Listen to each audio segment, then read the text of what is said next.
Hey guys, so obviously one of the topics a lot of people ask me is about supplements, so I'm going to just very quickly run you through which supplements I've got at home, what I normally use, and why. So to start with, I've got Animal Pack. This is my multivitamin. I've been taking this every day for a few years. When I first moved to Korea, I got sick a lot. Really sick, once every 3 months, and I knew I needed to take some vitamins, so I did some research and I found the Animal Pack vitamins had a great reputation for quality. They're super powerful. There's more than enough of a dose of all your B12 and other associated vitamins. There's shark cartilage in here. There's a bunch of stuff in here, and since then I get sick maybe once a year, and it's really not that bad. There is one downside to Animal Packs, and I'll show you that.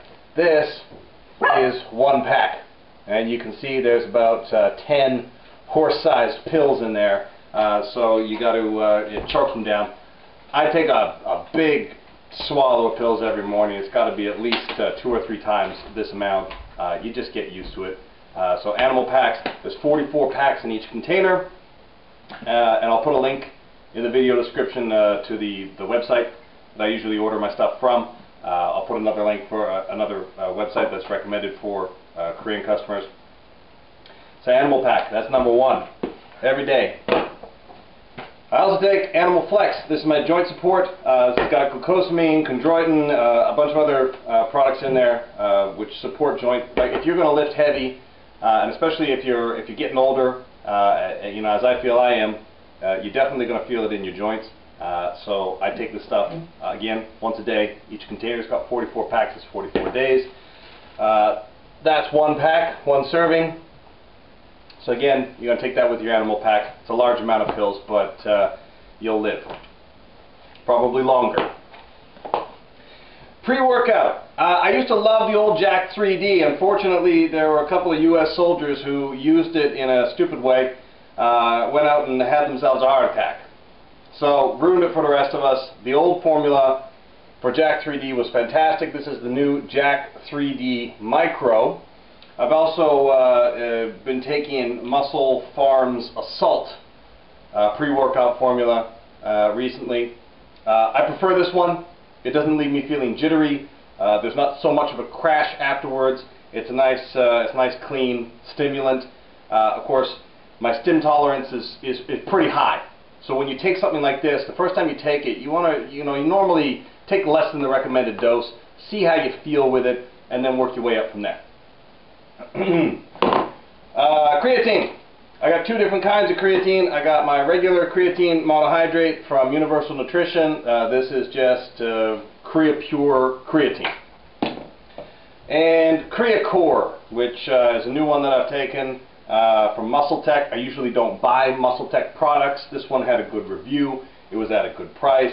There's 80 days worth of creatine servings in here, and it's supposed to be super wonderful. Got fenugreek extract in there to help with the creatine uptake.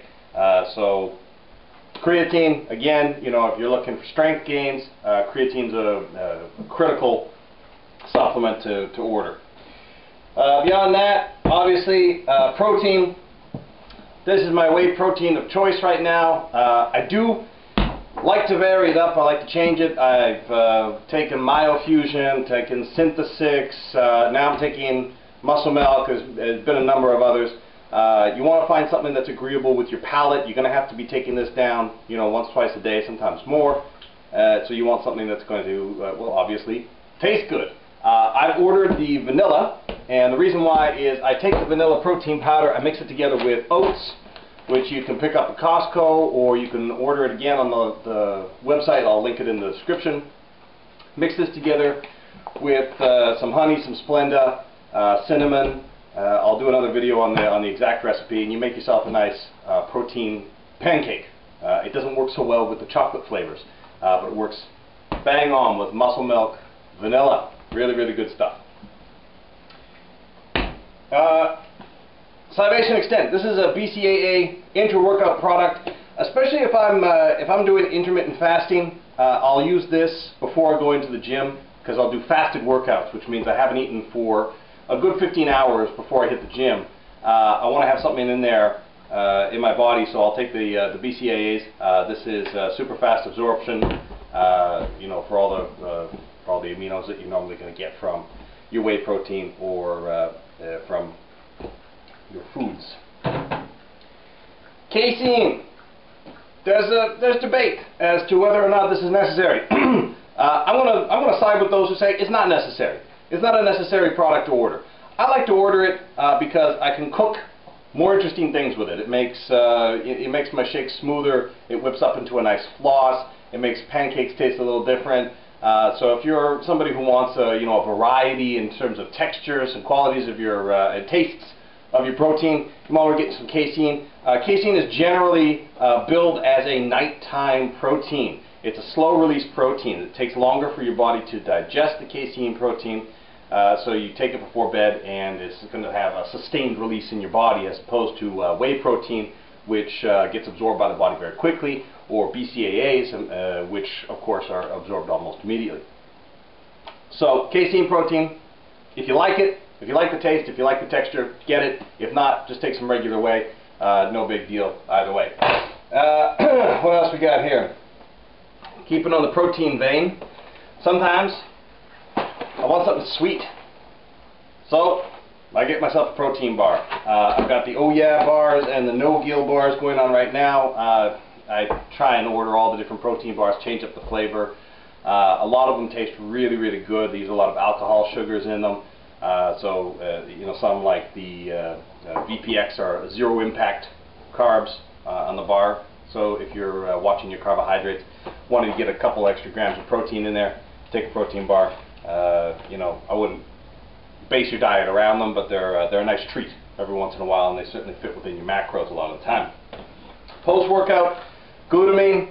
Obviously, this is great for recovery, so I take some glutamine, take about 3 caps after a workout. And sometimes, very, very sometimes, I'll take a carb blocker. This you take about 30 minutes before you're going to eat, and it blocks the digestion of carbs, or so it says. If I'm really trying to watch my carbohydrates, I'll take this before I eat, and you know, that just makes me feel a little bit better about eating a somewhat high carb meal. Let me see. It blocks up to, this one says, 38 grams of sugars and carbs from being absorbed by your body. They do come out eventually. So expect your visit to the bathroom the next day to be a little bit less pleasant. This is Doctor's Carb Right Diet. There's another one from BSN called Cheaters. So they're a cheat pill, basically, if you want to go out and eat a high carb meal. I wouldn't suggest going out every day taking these pills and eating high carb meals. I think it's going to really screw with your digestive system if you do that. You know, this is something that I've had this bottle for almost a year, and it's still more than half full. So I really don't take these very often, maybe once a month, and only if I'm on a certain kind of a diet. Normally the best idea, of course, is to stick within your macros. Anyway, that's it. That's all I take. I certainly don't take any pro-hormones, and I don't recommend that you do either. If you want some more information on pro-hormones, I know that Elliot Hulse over at Strength Camp Channel just did an excellent piece about pro-hormones and about steroids and why you shouldn't be doing pro-hormones ever. Of course, he advises against steroids as well. But pro-hormones are really liver toxic. They get all the side effects of steroids, and they really don't give you much more than maybe 10% of the results. You know, anything that's really, really strong is going to be illegal and hard to get. So the stuff that you see advertised in these muscle magazines, a lot of it is just garbage. You don't need it. Eat right, lift heavy, keep smart. You know, these supplements here, the creatine, the whey protein, the multivitamin, joint support, that's really all that I would say is absolutely necessary for my diet. And even the whey protein you can substitute out for real food. But yeah, you don't need to be spending a fortune on supplements. So that's it for me for right now, guys. Keep growing.